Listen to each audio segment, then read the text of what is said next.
Hello and welcome. This is Vanessa Growlish, and today I'm going to recreate the clip with Dr. Friedman with butyllybutyrene when butyllybutyrene explains the difference between proof of work versus proof of stake. Let's go. So Dr. Friedman asked Vitalik, basically, what is the difference between proof of stake versus proof of work? And this is what Vitalik had to say. So let me just explain you first what, you see my notes, what basically he said. So Dr. Friedman says, can you briefly summarize your vision how Ethereum 2.0 will make Ethereum more scalable, secure, and sustainable? Now, right now, we are all, I think like most of the cryptocurrencies are operating a proof of work, and we've seen that proof of work takes a lot of electricity and a lot of resources. So let's first understand what is proof of work. So what I want to do, so you understand the difference between proof of work and proof of stake, is this. In order to keep decentralized, like the community, right? That Mario can pay Luigi and Luigi can pay Mario, or the other way around, or Yoshi and so on, you don't want to have someone in the middle. So in order to do that, you need a consensus mechanism. What does that mean? Just like when you go to the bank and the lady in the bank says like, okay, check, yes, this is a good check. Now you want to get that out of the way, and what you want to do is just to have your community. When you have your community, you're going to have two methods of consensus. The first one is proof of work, and the second one is going to be proof of stake. I'm pretty sure there are more than that, but these are basically the ones that we're going to talk today about. And this is basically how Mr. Vitalik said it. He says, the weight of your vote, that means either in proof of work or in proof of stake, is how much influence your vote have in the consensus. So this is what he says. Your vote in the consensus is proportional to the quantity of economic resources you bring in. So that means that in proof of work, depending of your weight of how many economic resources you're using, in this case, proof of work, your economic resources are going to be computers that are 24/7 trying to crack the hash, right? Like hash them, right? The blocks, I don't know the technical part, but the computers are working 24/7 trying to solve those algorithms, right? Now, this is the thing. If you have here proof of work and these are your miners, let's say that Yoshi has this little computer, and then Mario has this computer, but then Luigi is like, move over. And then he gets this mega big computer. Look at that. Huge, huge.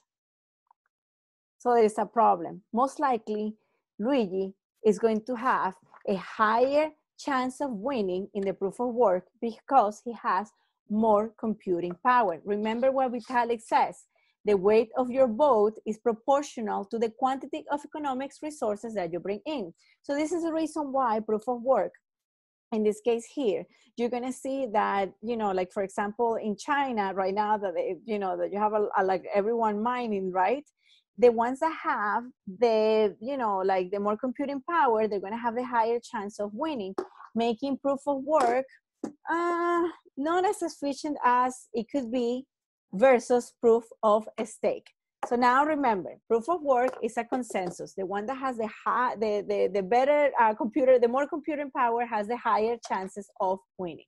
So what about proof of stake? Now remember, he says, the weight of your vote, of how much influence your vote have in the consensus, is proportional to the quantity of economic resources you bring in. Now, proof of stake is a little bit different because you're not going to be, your economic resources will not be, right here, let me just go ahead and put Yoshi here.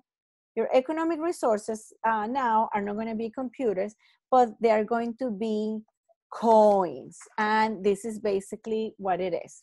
Each node, to put it like that, is going to have some stake, and the stake means that they're going to have coins, right? So like they distribute the coins, and people start basically like getting the coins, and depending who, and let's just go ahead and make now Mario the one with the most coins. As you can see here, because Mario has the most coins, that means that he has a higher chance of basically, you know, winning when you get to update the ledger. So this is why proof of stake is way more efficient, because we're not counting on how much computation, so how much electricity each one is spending, but how much proof of stake, or how many coins, in this case, the economic resources now instead of computers are going to be coins, they have. Therefore, this is what makes proof of stakes more friendly for the environment. Also, it makes proof of stakes more efficient, because if you have an attacker, I believe, for what I understood, they can actually identify the attacker and burn the attacker's coin. So that's how they penalize you if you're not following the procedure. And that's basically the beauty of proof of work and proof of stake. They both have the same characteristic. They're consensus mechanisms. And again, proof of work, your weight is going to be how much computation you have. So the bigger your mining machine or mining equipment, the higher your chances of winning.